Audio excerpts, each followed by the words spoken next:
तो आज हम ये चैप्टर 2 है कृषि, इससे रिलेटेड नोट्स और साथ में प्रैक्टिस क्वेश्चन भी देखेंगे। तो कोशिश ये कीजिए कि 1 से 2 बार वीडियो देखिए और देखने के बाद इसके नोट्स को कंप्लीट लिख कर और याद कर लीजिए और साथ में प्रैक्टिस क्वेश्चन को भी बनाते रहिए, जो अलग अलग सीट से प्रैक्टिस भी करते रहिए। तो चलते हैं कृषि। कृषि एग्रीकल्चर शब्द से बना हुआ है। एगर का अर्थ होता है मृदा और कल्चर का अर्थ होता है जुताई करना। ये दोनों जो है वो लैटिन वर्ड है। महत्व क्या है? तो भारत की जो 67% जनसंख्या है वो कृषि पर निर्भर है।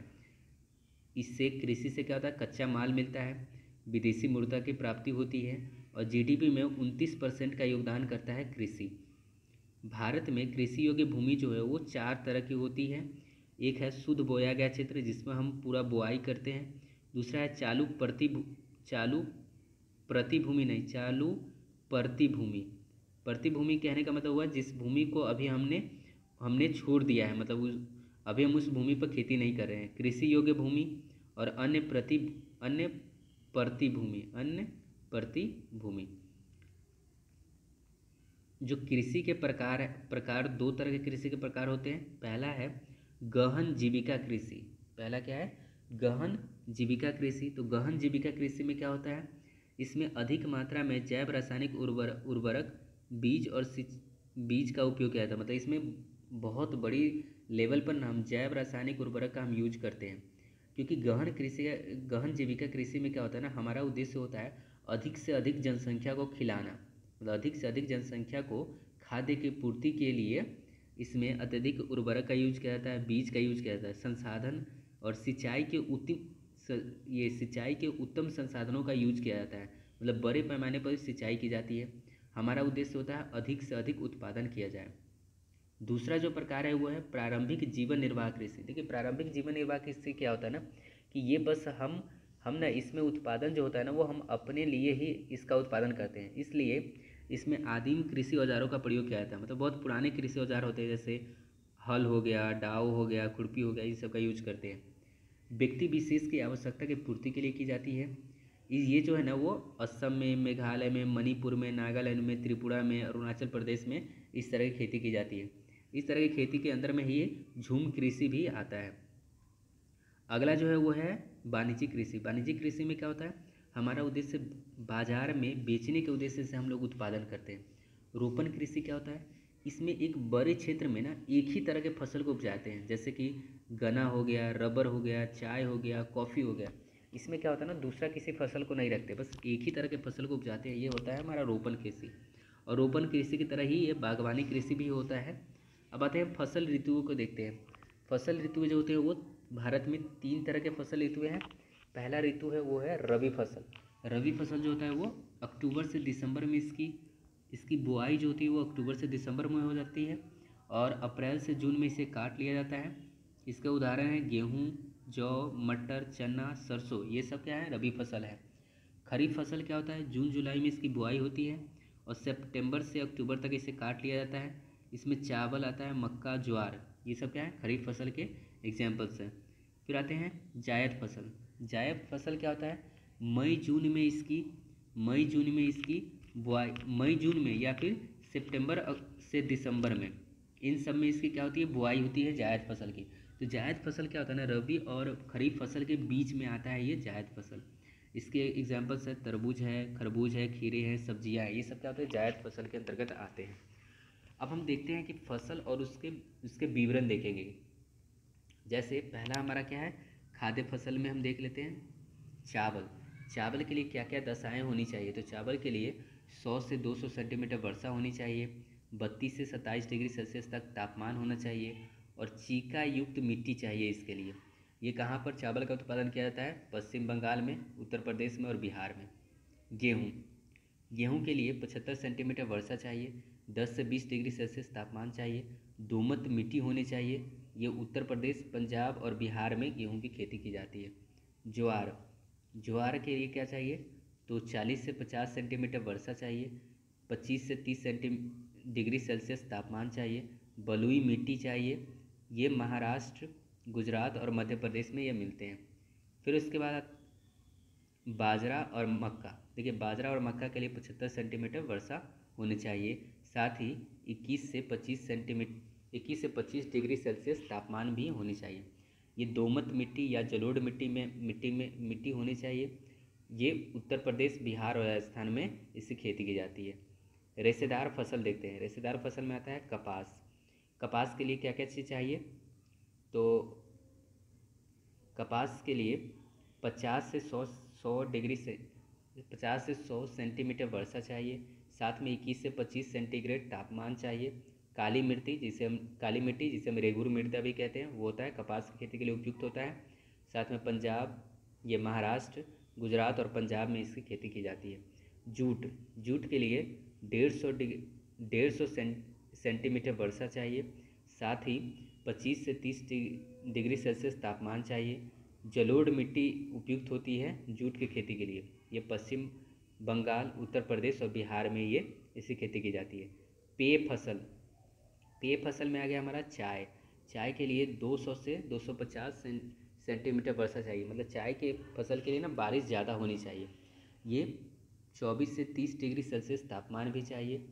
पोटास युक्त मिट्टी इसके लिए उपयुक्त है। चाय की खेती जो होती है ना वो फास्फोरस और पोटास युक्त मिट्टी में होती है। खेती होती कहाँ है? ये असम में, पश्चिम बंगाल में और कर्नाटक में। कॉफ़ी के लिए भी क्या होना चाहिए? कॉफ़ी के लिए भी वर्षा ज़्यादा होना चाहिए। 150 से 200 सेंटीमीटर बारिश होनी चाहिए। 15 से 30 डिग्री सेल्सियस तापमान रहने चाहिए।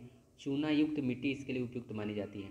कर्नाटक हो गया, असम हो गया, पश्चिम बंगाल में इसकी खेती की जाती है। नकदी फसल, तो नकदी फसल में हमारा आ गया गन्ना के लिए क्या चाहिए? इसके लिए 100 से गन्ना के लिए 100 से 150 सेंटीमीटर वर्षा चाहिए। 20 से 30 डिग्री सेल्सियस तापमान चाहिए। दोमट मिट्टी चाहिए। दोमट मिट्टी में गन्ने की खेती होती है।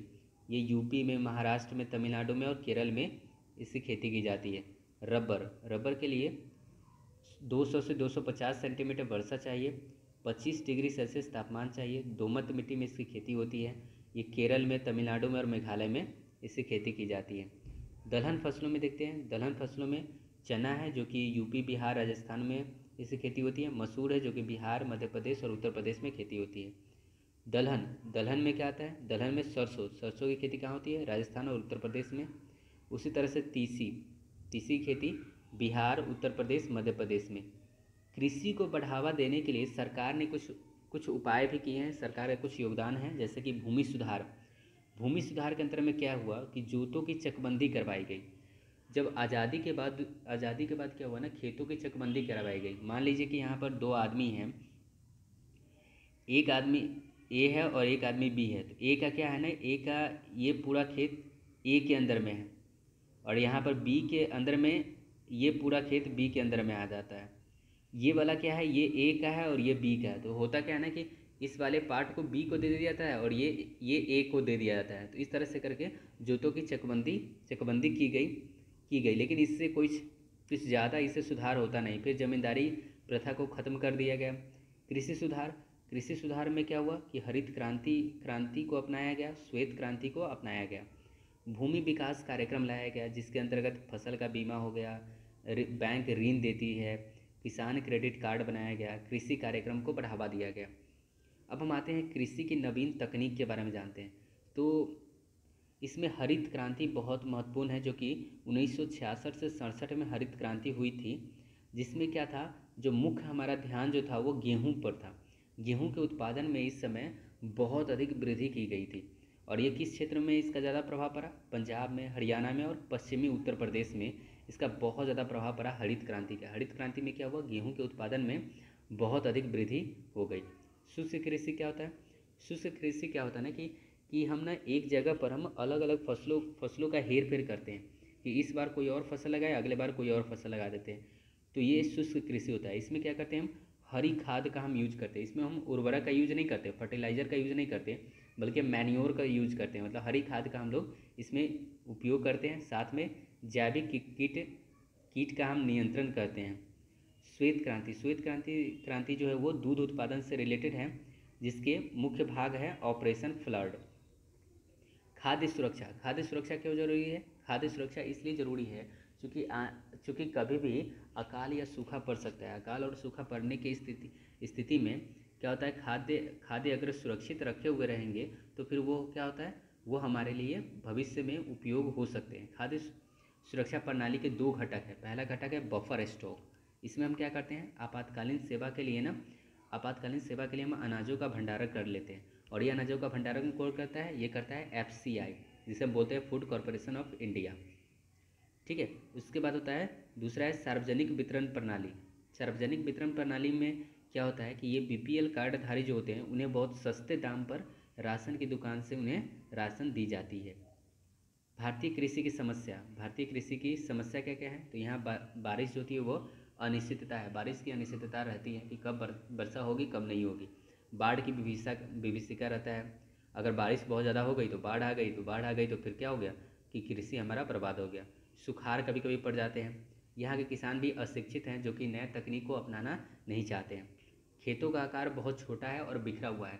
हमारा खेत यहाँ पर है और हमारा एक जगह पर हमारा सब खेत नहीं है, अलग अलग जगह पर सब खेत है।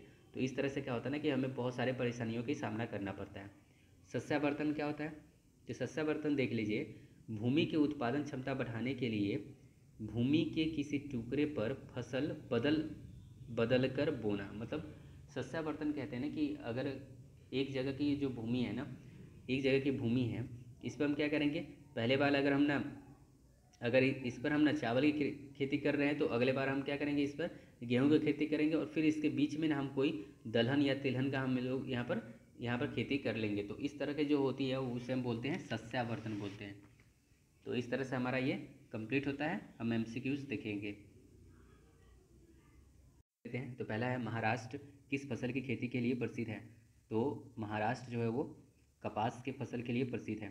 तो इसके बाद इनमें से कौन सा रबी फसल है, तो रबी फसल जो होता है वो सर्दियों के समय में रबी फसल होता है जो कि चना है। फिर उसके बाद मूंगफली का सबसे बड़ा उत्पादक राज्य कौन है, मूंगफली का सबसे बड़ा उत्पादक राज्य गुजरात है। इनमें से कौन रोपण फसल है, तो रोपण फसल में हमने देख चुके हैं कि रोपण फसल कौन सा है हमारा,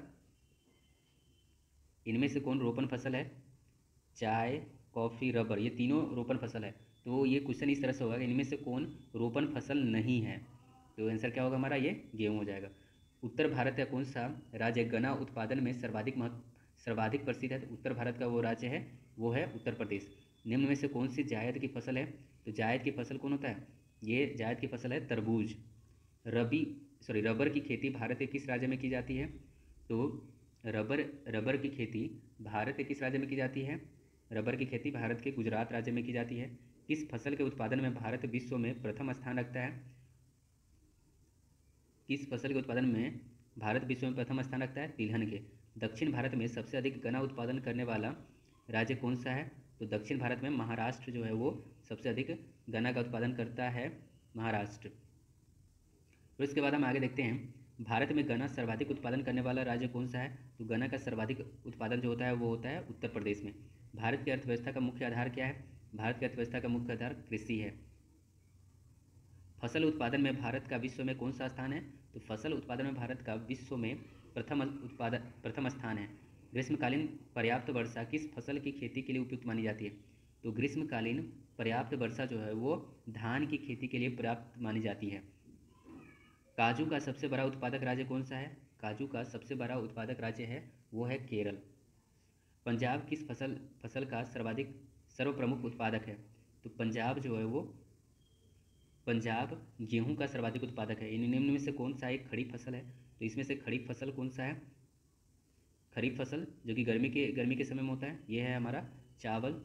इनमें से कौन सा राज्य चाय का प्रमुख उत्पादक है, तो चाय का इसमें प्रमुख उत्पादक हमारा है असम।